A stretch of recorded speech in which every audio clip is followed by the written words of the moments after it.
நீண்ட நாட்களாக பேச்சுவார்த்தையிலிருந்து வரும் இந்தியா இலங்கை இடையிலான ஷிபா எனப்படும் முக்கிய வர்த்தக ஒப்பந்தம் இலங்கை பிரதமர் ரணில் விக்ரமசிங்கவின் வருகையின் போது கையெழுத்திடப்படும் என தகவல்கள் வெளியாகியுள்ளன.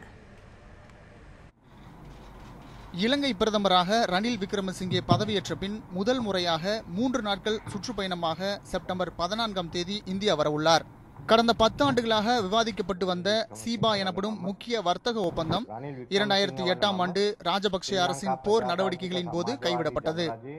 அண்மையில் பிரதமர் மோடி இலங்கை சென்றபோது வர்த்தக மேம்பாட்டை இரட்டிப்பு செய்வது தொடர்பாக பேச்சுவார்த்தை நடத்தினார். அந்த வகையில் இரு நாடுகளின் வர்த்தக உறவை மேலும் வலுப்படுத்திக் கொள்ளவும் பொருளாதார ரீதியாக ஏற்றுமதிகளை செய்ய சீபா ஒப்பந்தம் ரணில் விக்ரமசிங்கேவின் இந்திய வருகையின் போது கையெழுத்தாகும் என எதிர்பார்க்கப்படுகிறது.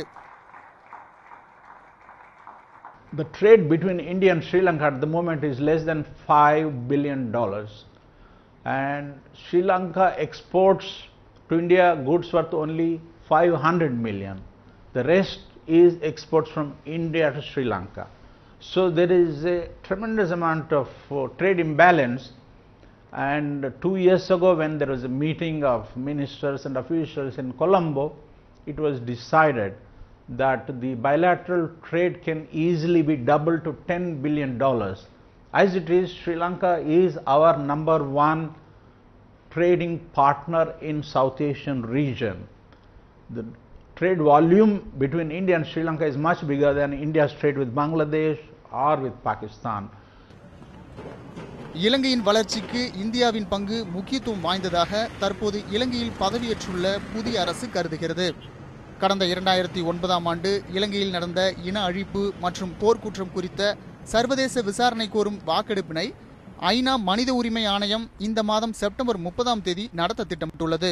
இந்த வாக்கெடுப்பின் போது உள்நாட்டு விசாரணையை ஆதரித்து இந்தியா இலங்கையின் வளர்ச்சிக்கு உதவ வேண்டும், மேலும் தலைமன்னாரையும் ராமேஸ்வரத்தையும் இணைக்கும் தரைவழி பாதை அமைத்து வர்த்தக உறவை வலுப்படுத்திக் கொள்வது, இலங்கை மீனவர்கள் எதிர்கொள்ளும் பிரச்சனைகள் குறித்து இந்திய அரசிடம் விரிவான அறிக்கையினை இலங்கை பிரதமர் ரணில் விக்ரமசிங்கே அளிக்க உள்ளதாகவும் கூறப்படுகிறது.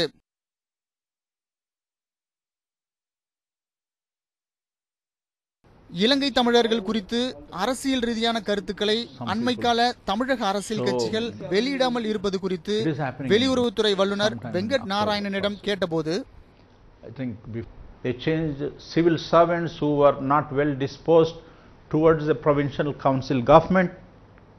They have started giving back some of the lands which the army took away from the civilians in the Jaffna Peninsula and the eastern province, but there is still quite a bit of land which is still under the control of the army.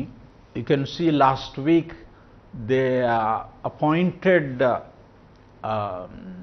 Mr. Sambandhan as the leader of the opposition in parliament.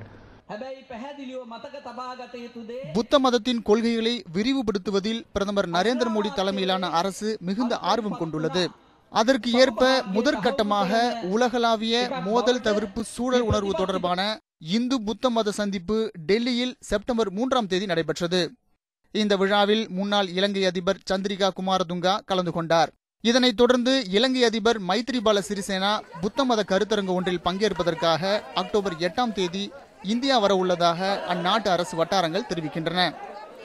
மத ரீதியிலான ஒற்றுமையும் வளர்ச்சிக்கான முன்னெடுப்பும் கடந்த எந்த அரசிலும் இல்லாத அளவிற்கு இரு நாட்டு உறவுகளை மேம்படுத்த உதவும் என்கின்றனர் வல்லுநர்கள். நியூஸ் 7 தமிழ் செய்திகளுக்காக புதுடில்லியிலிருந்து ஒளிப்பதிவாளர் நதீமுடன் ஸ்டீஃபன்.